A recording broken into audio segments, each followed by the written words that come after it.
Hey there, and welcome to Momma Drama and Trauma. I'm your host, Jenny Kimmel, and today's episode is a quiet one. Not quiet because it doesn't matter, but quiet because it sits in that space we don't usually say out loud. Let's talk about the holidays. Specifically, what happens to holidays after divorce, especially when you're still living in the family home. Because there's something I've noticed about myself and about my kids that I haven't really known how to talk about out loud without feeling guilty. Ever since my ex-husband left our family home, holidays here feel different. And I've struggled to explain that without feeling guilty or ungrateful.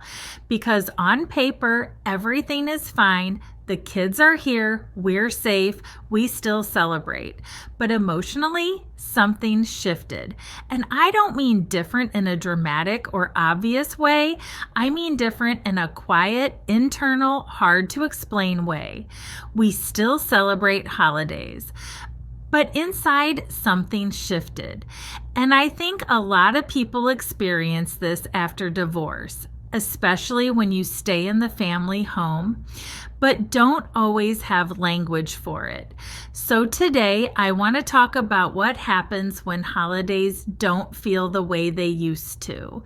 When your heart shows up differently than your body does. When you're doing your best, but joy feels more cautious now. If you've ever caught yourself thinking, why doesn't this feel the way it used to? This episode is for you. This was our family home. This house wasn't just a place we lived, this was our family home. This is where I raised my kids, where backpacks piled up by the door, where dinners were made, arguments happened, laughter happened, life happened.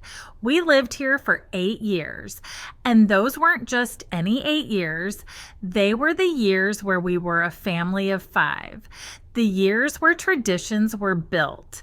The years where the future still felt intact. And the truth is, I didn't really understand just how much this house held until everything shifted. You don't always realize the emotional weight of a place while you're still living the life that made it heavy. Sometimes you only notice once the noise settles. Once the family picture looks different. Once you walk past the same hallway you've walked 1,000 times, but suddenly it feels quieter. This house didn't just hold us physically, it held our life. Every holiday memory is layered into these walls. Every Christmas morning, every Halloween costume laid out on the counter, every birthday candle lit at this kitchen table, and not just the big picture-perfect holiday moments, but the tiny ones too. The late night wrapping sessions where I swore I'd start earlier next year. The smell of cookies baking, whether they were for Santa or just because the boys asked. The plastic storage bins that came out of the basement every November, full of decorations we reused year after year. The ways we'd shuffle furniture around to make room for the tree. The mess, the chaos, the joy, all of it lived right here. Those moments weren't small. They were the framework of our family. They were the routines that made life feel steady. They were the moments that made the chaos feel worth it. They were proof that we were doing this together. And then, almost overnight, the energy of this home changed. When my ex-husband left, he didn't take those years with him. He didn't take the memories. He didn't take the rituals. He didn't take the version of us that once existed here. They stayed. They stayed in the walls, in the rooms, in the traditions I tried to keep going even when my heart wasn't sure how. So now this house holds contrast. It holds before and after in the same rooms, in the same hallways, around the same table. It's like the air remembers things I didn't choose to remember. Like every holiday season nudges something in me I didn't ask to feel. Not in a dramatic way, more like a soft ache in the background that never fully leaves. And holidays amplify that in a way nothing else really does. Because holidays aren't just events, they're emotional timestamps. They remind you of who was present, who's missing, and who you thought you'd still be sitting next to. They tap into the parts of your heart that once felt safe and remind you of the moment that safety cracked. For me, this house became a place where gratitude and grief coexist, where I can love the memories and still feel the ache, where I can appreciate what this home gave us and still feel the weight of what it lost, where joy feels possible but different, quieter, more careful. And I think that's why holidays here feel different. Not because I don't care, not because I don't want joy, but because this space remembers a life my heart is still learning how to grieve and how to let go of at the same time. I still decorate, just not the same. I want to be really clear about something. I still decorate for Christmas, I just don't decorate the way I used to. The tree goes up, the house feels festive, the kids' birthdays are always celebrated, but the extra stuff, the seasonal joy, the little decorations, the rotating mantle, those have fallen away. And for a long time, I judged myself for that. I wondered why my heart wasn't in it, why something that once brought me so much joy now felt heavy, why I hesitated to open bins I used to look forward to pulling out, why I found myself avoiding aisles of cute holiday decor at Target when I used to be the one who couldn't wait to add something new to our seasonal collection. And I think the truth is this: I'm showing up within my emotional capacity. Decorating used to feel expressive and joyful. Now it feels intentional and careful. That's not failure. That's grief with boundaries. And boundaries can show up even when you don't consciously create them. Sometimes your mind says, I'm fine, while your body says, no, not right now, not like before, not in the same way. I do the big things because they still matter deeply to me, and they matter to my kids. But the smaller things, the extra touches, the holiday magic I used to sprinkle around the house without even thinking, those feel different now. It's like my heart doesn't have the same lightness it once did when it comes to the little things. Not because I'm numb, but because the joy that used to fuel those moments is now tied to something painful. The last time I decorated this house for the smaller holidays, we were still a family of 5. We were still together. Life still felt like it was moving in one direction. And even though I didn't know what was coming, looking back now, I can see that those final years were layered with moments of joy that were about to crack open. It's hard for your heart not to remember that. So when I walk past the mantle now and don't feel excited to swap things out for Valentine's Day or St. Patrick's Day, when I don't feel drawn to put up the little things I used to love, it's not because I don't care. It's because my heart is still trying to figure out how to safely exist in a space that remembers everything, the good and the painful, and there's something else to it too. Decorating used to feel like anticipation, something to look forward to, something that meant the season was beginning, the celebration was coming. But now decorating feels more like effort. effort. Not effort in a resentful way, just effort in an emotional, careful, measured way. Like I have to check in with myself before doing it. Like my body needs permission that my mind still hasn't fully given. I still do it for Christmas because Christmas is a big piece of my motherhood. It's one of the places I still feel connected to who I was before everything changed. And even if the feeling is different now, the purpose is the same. But for the smaller holidays, I've realized I don't need to force myself to recreate traditions that belong to a different version of my life. I can honor the past without recreating all of it. I can show up for the moments that matter most and quietly let go of the ones that feel heavy. And sometimes letting go is a sign of growth, not defeat. It's a sign you're listening to yourself. It's a sign you're acknowledging that your heart has changed. Not because it's broken, but because it's healing in real time. I still decorate, just not the same way, not with the same energy, not with the same effortless joy. And I'm learning to be okay with that. I'm learning that showing up in the way you can is still showing up. Doing it for my kids and what that costs. The reason I still decorate at all is simple. My kids, they deserve joy, they deserve normalcy, they deserve to feel celebrated. But I think what people don't talk about enough is that sometimes showing up for your kids means putting your own feelings to the side. Not forever, but temporarily. Just enough to give them the moments they need, even if those same moments feel complicated for you. And that costs something emotionally.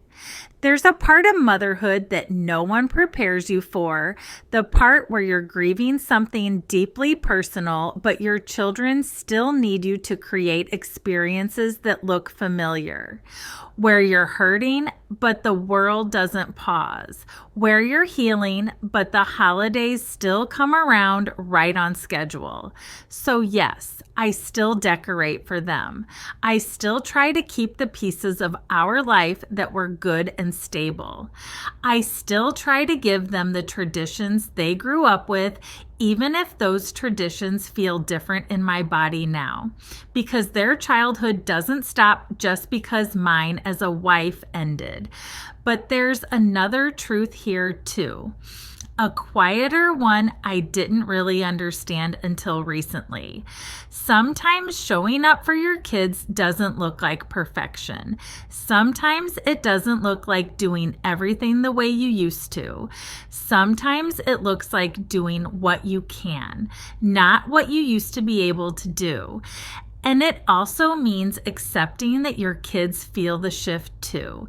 This year, my kids mentioned that they want to celebrate Christmas at my mom's house. And honestly, that didn't hurt the way I thought it might. If anything, it made sense because maybe this house feels heavy for them too, even if they don't know how to say it. Maybe they feel the shadow of what changed, even in the moments meant to feel joyful. Maybe they want a holiday in a space that doesn't carry reminders. Or maybe they simply want something new, something neutral, a holiday in a place that doesn't feel divided between before and after. And the more I sat with it, the more I realized how much courage it takes for kids to say something like that. Kids who are used to holiday routines, familiar spaces, predictable traditions. Kids who have lived through a loss they didn't choose and couldn't prevent. It made me realize that maybe they're navigating their own grief, quietly in their own ways, the way I've been doing it too. And that's something you don't always see as a parent. The ways your children carry wounds they don't talk about, the ways they adjust, the ways they try to make sense of a family that looks different now. Parenting after betrayal isn't just about managing your own pain, it's about understanding theirs too. It's about giving them room to feel things you might not even understand. It's about accepting that what feels heavy to you might feel heavy to them as well. It's about letting them redefine traditions in ways that make them feel safe. So when they said they wanted Christmas at my mom's house, I didn't take it personally. I didn't let it break me. I didn't interpret it as a rejection of our home. If anything, it felt like a moment of honesty from them and for me. It reminded me that this house isn't just layered with my memories. It's layered with theirs too. And they're trying to find their own way through the emotional echoes that still live here. And maybe, just maybe, it's okay for all of us to create some holiday distance this year. Maybe it's okay to start building new traditions in spaces that don't carry the same emotional weight. Maybe it's okay to loosen our grip on the idea that everything has to look like it did before. Because raising kids through divorce isn't about recreating the past. It's about giving them permission to move forward. It's about saying, it's okay if this feels different. It's okay if you want something else. It's okay if our holidays look new now. And it's also about giving yourself that permission too. I still decorate for Christmas because I love them, because I want them to feel grounded, because I want them to have something familiar to hold on to. But I've also learned that I can't decorate away the truth. I can't decorate away the loss. I can't decorate my way back into the life we once had. I can only show up with what I have now, and sometimes that is enough. Letting go of the small holidays. I used to decorate for everything. Halloween, Valentine's Day, St. Patrick's Day, not because I had to, but because I wanted to, because it brought me joy, because it made the house feel alive, because changing out the mantle or the little table decor made the seasons feel special in a way that felt uniquely ours. It wasn't about going all out or having a Pinterest perfect home. It was about creating little moments of magic for my kids. And honestly, for myself too. Those touches made the house feel warm. They made it feel like a place where good things happened, a place where our life was built day by day, season by season. But after the betrayal, those little holidays became the first things I let go of, not intentionally, not in some dramatic moment where I told myself I wouldn't do it anymore. It was quieter than that, almost invisible at first. One year, I didn't feel like dragging the Halloween bin upstairs. Another year, Valentine's Day came and went, and I didn't feel any desire to sprinkle pink and red around the house. By St. Patrick's Day, I didn't even think about it until the day after. And for a long time, that bothered me. I kept asking myself, what happened to me? Why don't I want to do the things I used to love? I kept trying to force myself to care the way I once did, but now I understand something much deeper. Sometimes your heart naturally withdraws from the things that belong to the life you lost. It's not bitterness, it's not failure, it's not laziness, it's grief showing up in the absence of desire. Those smaller holidays, the ones that used to be fun and light and effortless, became reminders of a version of our family that doesn't exist anymore. They were tied to memories I didn't fully realize would hurt until I tried to recreate them and felt something tighten in my chest. Because grief isn't always loud, sometimes it's a quiet pull inward, a soft closing of the heart around things that once felt joyful but now feel heavy. And I think that's why I let those holidays go. Not forever, but for now.